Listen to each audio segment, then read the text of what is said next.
Hi, my name is Alan Jones of the British Balintawak Arnis Association. I've been practicing Balintawak Arnis for 31 years, having pioneered both the grouping system of Bobby Taboada and the random system of Bobby Tabimina here to the UK. I would like to share with you the benefits of involving yourself in both methods, which for me led to a greater understanding of Anciong Bacon's art. So first, what is the benefit of training the grouping system? The main benefit is the teaching structure.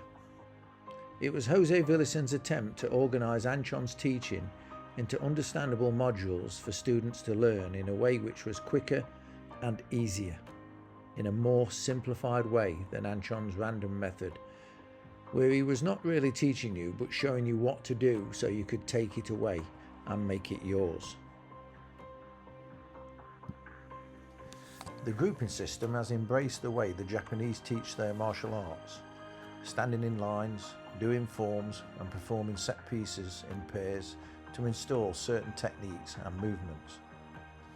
The grouping curriculum of different factions is the same, with small variations or additions depending on which instructor you learn from.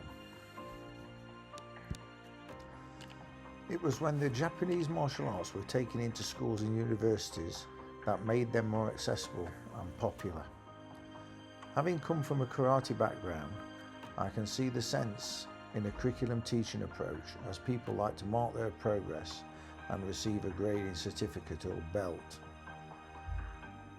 But by using this approach, it also provides future teachers with a written framework to propagate the system.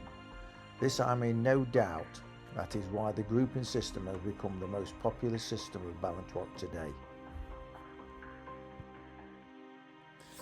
So, what about the random system? Is there any difference? After all the grouping moves came from these teachings. Same number system, same blocks and strikes. To the casual observer, it generally looks the same. I thought this too. But when I started training with Bobby Tabimina and his family in 2010, he exposed me to principles that cannot be seen in the play of Balintawak. The strategy and planning within the chaos, as chaos is random, and as the recipient of this chaos, when being attacked, you must be able to control this to your advantage, not break down. Note, if you cannot control yourself, how do you expect to control your opponent? The benefit of training the random system is you are forced to read the attack and plan a response. You are constantly able to figure out how to deal with what is presented by the attacker in that moment. Bobby Tabimina has 4 principles in his teaching. They are random, on target, real time, under stress. Let's have a look at them in turn. Random. People do not always do what you expect. Fighting is two-way. Balintawak is defence priority, yet many quote offence beats defence.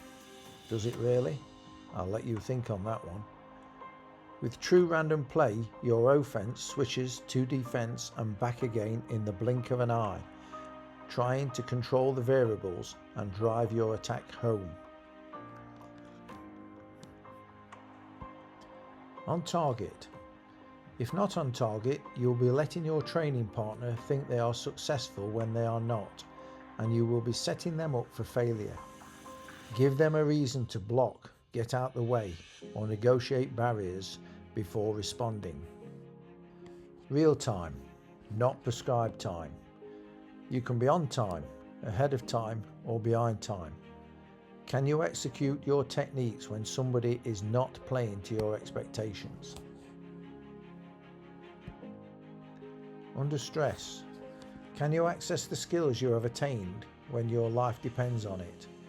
Will you panic, freeze, or thrash about uncontrollable because it is now for real?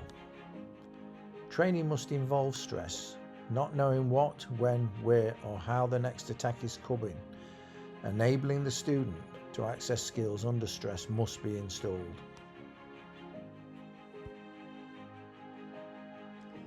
In combination with those components, there are others such as strategy. Strategy you cannot see. This is hidden. You will not be able to work out how you were hit or manipulated into that position until it's too late. Strategic errors. For example, if you are shorter than your opponent, don't fight on the outside. You should be fighting on the inside. No matter how good your technique is, if your reach hinders you, don't be there. Having trained in both methods, we have gained an invaluable amount of information and skills from doing both. I have tried to present some findings from each and to hopefully stimulate the inquisitive mind and encourage you to explore the workings of both methods. Train with as many teachers as possible, as they will all have something to add to your learning. So keep playing, as there is a depth to Anciong's art there for you to discover.